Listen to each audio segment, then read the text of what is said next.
Michael Madhusudan দত্তের অমর সৃষ্টি, সেটাই আমি আবৃত্তি করার চেষ্টা করছি।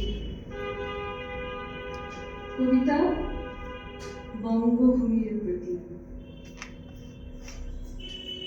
রেখমা দাসের মনে এই মিনতি করি পদে, সাধিতে বনের স্বাদ ঘটে যদি পরমাদ, মধুহীন করো নাগ তব মন কোক নদে।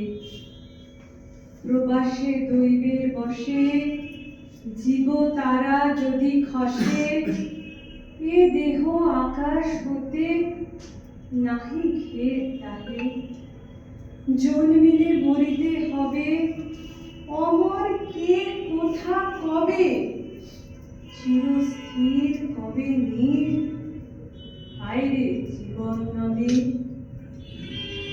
কিন্তু যদি রাখো মনে নাহি বা ডরি সমনে, মুখে কাউ বলে না গো উড়িলে অমৃত হ্রদে। সেই ধন্য নরকুলে লোকে যারে নাহি ভুলে, মনের মন্দিরে সদা সেবে সর্বজন। কিন্তু কোন গুণ আছে যাচিব যে তব কাছে, হেন অমরতা আমি কহ গো শ্যামা জন্ম দে।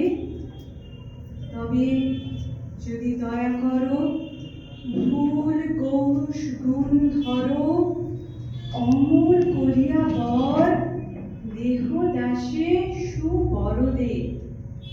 ফুটি যেন স্মৃতি জলে মানুষের মা যথা বলে, মধুময় দামরস কি বসন্ত কি শরদে।